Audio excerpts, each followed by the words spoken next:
Hello friends, இப்போது நம்ம இந்த வீடியோவில் என்ன பார்க்க போகிறோம்னா மேகி பாஸ்தா நம்ம எப்படி வீட்டில் செய்வதுன்னு சொல்லி பார்ப்போம்.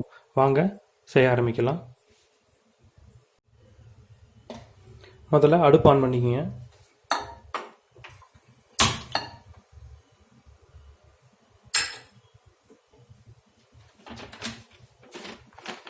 இப்போ பார்த்தீங்கன்னா நான் மேகி பாஸ்தாவில் மஷ்ரூம் ஃப்ளவர் வாங்கியிருக்கேன் ஒரு பாக்கெட்டு. இப்போ இதுக்கு நம்ம தண்ணி ஊற்றிக்குவோம். தண்ணி பார்த்திங்கன்னா இந்த டம்ளரில் நான் ஒரு ஃபுல்லாக ஊற்றுறேன்.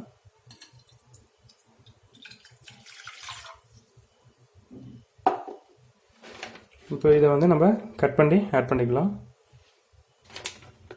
இப்போ நம்ம கட் பண்ணியாச்சு. இதில் ஒரு மசாலா பாக்கெட் கொடுத்துருக்காங்க. இப்போ இந்த பாஸ்தா நம்ம தண்ணியில் ஆட் பண்ணிடுவோம்.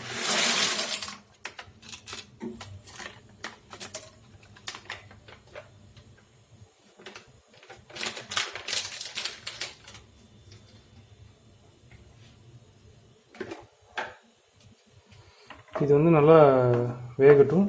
அதுக்கப்புறம் நம்ம எடுத்துக்கலாம்.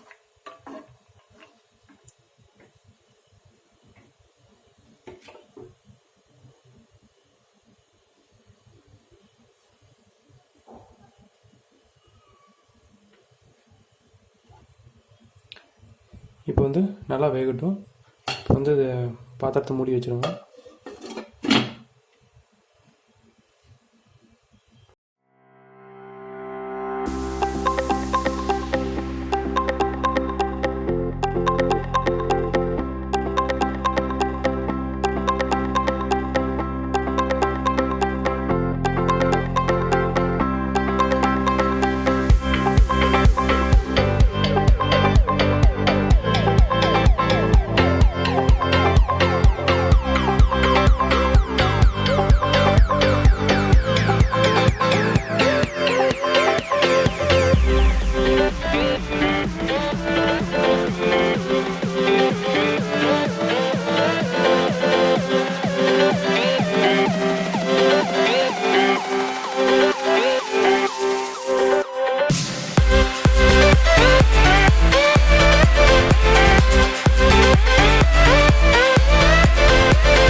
இப்போ பார்த்தீங்கன்னா ஒரு 5 நிமிஷம் நல்லா வெந்துருச்சு. இப்போ நம்ம ஓப்பன் பண்ணலாம்.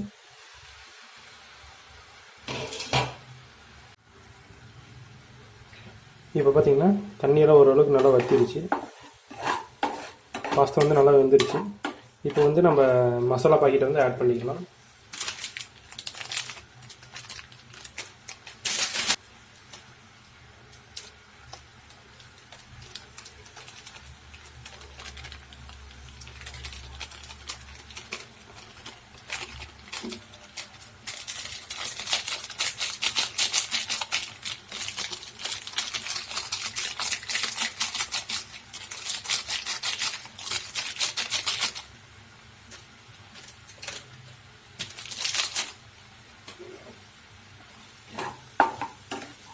நல்லா கலர் விட்டுருங்க. இப்போ பார்த்தீங்கன்னா நான் கொஞ்சம் தண்ணி ஆட் பண்ணிக்கிறேன்.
இப்போ வந்து நான் இதில் வந்து கொத்தமல்லி வந்து கொஞ்சமாக ஆட் பண்ணிக்கிறேன்.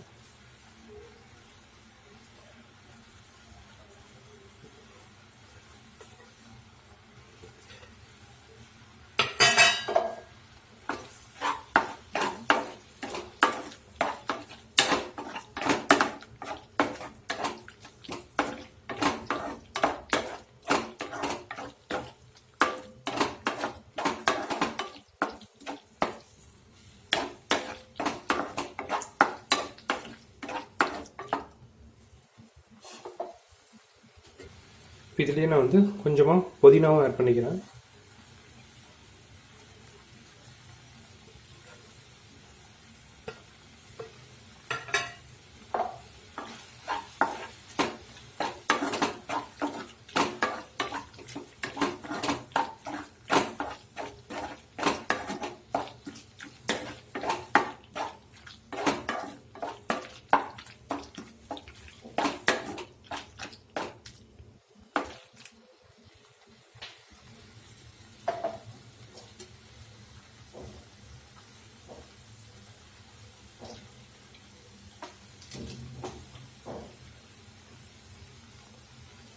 இப்போ வந்து அடுப்பு ஆஃப் பண்ணிடுங்க.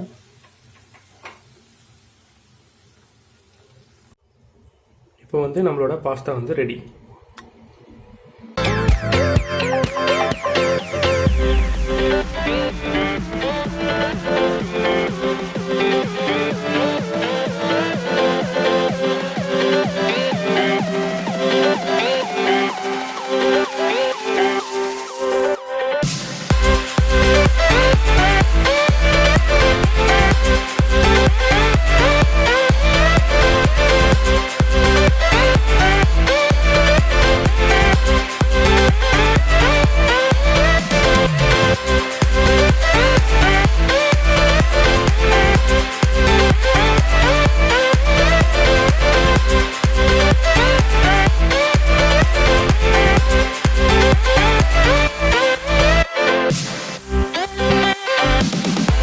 வேலை பண்ணாலும் கலக்கலா பண்ணி வைக்கணும். அப்பதான் நாம செய்யற சமையல் மனம் குணம் எல்லாம் நிறைந்து வாசனைக்கு மூக்கு வாயிலெல்லாம் ஜொல்லு ஊத்தணும்.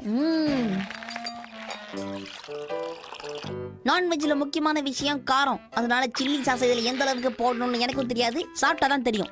சில்லி சாஸ் டொமேட்டோ சாஸ் ஊத்தியாச்சு. அடுத்தது நம்ம உப்பை மட்டும் தான் ஆட் பண்ணணும். உப்பு இல்லாத பண்டம் குப்பைக்குன்னு சும்மாவா சொன்னாங்க? அச்சோ பெருசா விழுந்துச்சு. அடுத்து சக்கரை கொட்டு. ஓகே.